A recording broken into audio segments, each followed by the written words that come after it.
Hello, my name's Ian and I have two children currently homeschooling, and I was talking to some friends earlier today about sort of the requirements sometimes to print everything out, or the feeling that it's very difficult to handle that. You may not have a printer, you may be running out rapidly of ink or paper.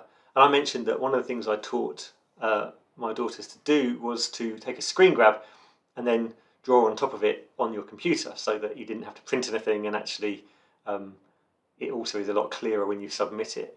So it's not hugely intuitive how to do that. It takes a little bit of training. So this is a very short video to show you how you can do it using standard tools that are included with Windows 10.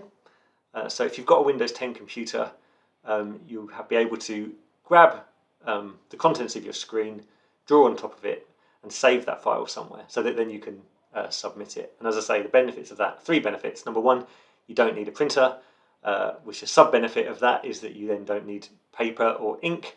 And yeah, if you've been kind of taking photos of the work you've done and it comes out a bit fuzzy, then the third benefit is that your teachers will be happy that they'll have a clear piece of content that they can easily read and see. So this is a typical screen. It's a kind of a PDF, and in our school they're using Class Dojo, and you just download these PDFs. So you've got this, and it will say something like print it out and then draw it and then take a photo maybe. But if you're using Windows, then there are a number of ways that you can grab a copy of this screen. The nicest one that I've found is, I think it's called Snip and Share, something like that. And you can access it either by going to your Windows and typing in, Snip and Sketch, there you go, or the snipping tool. These both do the same thing. There's a way that you can, if you run these, it's a way that you can grab the screen. But there's a really handy shortcut, which is good because it means that whatever you're looking at on the screen is what you're going to capture. And if you hold down Windows, hold down Shift, and then tap, thank you, notification, Windows, Shift and S, then what you get is this control bar at the top which says what do you want to capture. Now you can capture the window or the entire screen that you're looking at. What can be quite nice is to capture just a section of the screen that you show. If you don't want to capture the whole thing, you can click rectangular and just draw a box around whatever it is you want to capture, and then you get a little pop-up down here, and here you are. Here's your captured bit of content, and you've got sort of tools here to draw on top.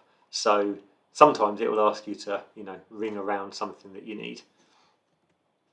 What this doesn't have is the ability to write text on top, which would be really nice. If you could write text on top, that would be gorgeous, but it doesn't let you do it. So you could try and draw in answers here, whatever the answer would be. That's probably wrong. But if you want to type on top, then there are some other ways of doing it which are quite straightforward. What I've been showing them to do is to use the Paint tool. Paint has the ability to draw and type text on top.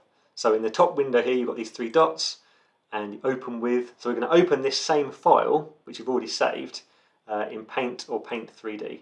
Paint 3D is the most recent software, so that's what I'm going to use.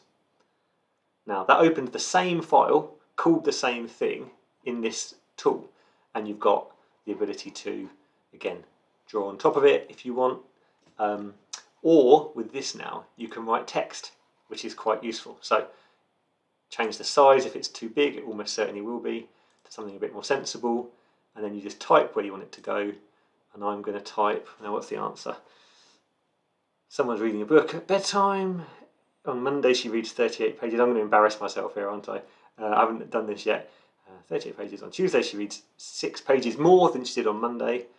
So how many pages does she read on Tuesday? So let's assume that that's 38 plus 6, so 44.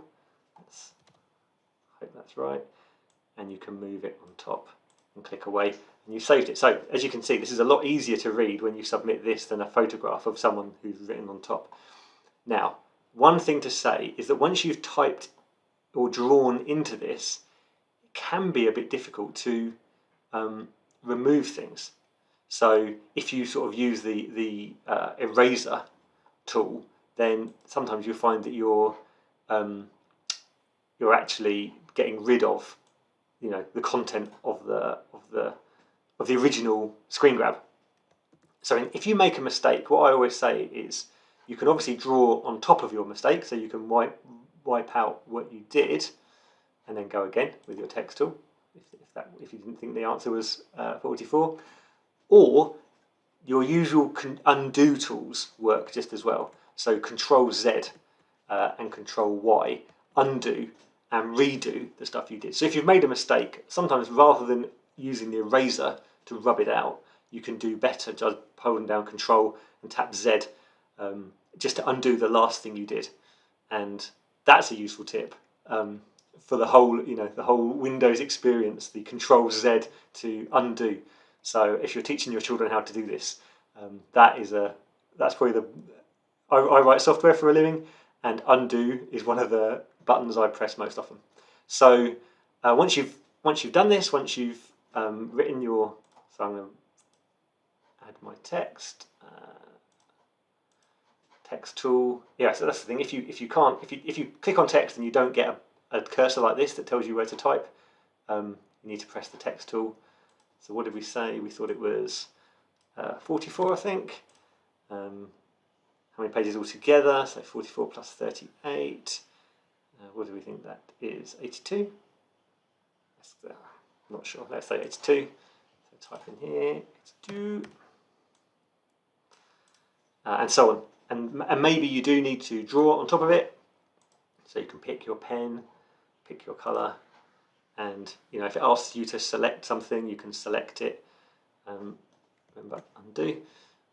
Yeah, and once you've finished with that and you're happy with your sort of annotated piece of work, you go to Menu, Save As, Image. Now, if you don't save it as an image, then it's quite likely that the teacher isn't going to be able to open it. So make sure you save as image, and then where are we saving it? So I'm going to save it in schoolwork, maths.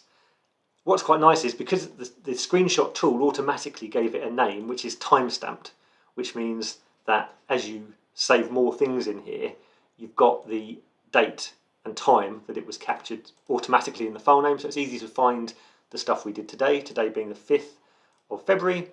They'll list in order, and you can find the one when you come to submit it, if that's what your school asked you to do. If it asks you to upload this file, you can save it to this folder, and then using whatever method it asks you to submit it, you can go and find that file. It's been timestamped, and you can upload it. So I hope that was helpful.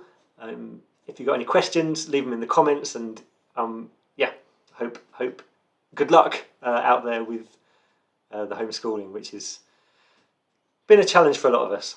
Cheers.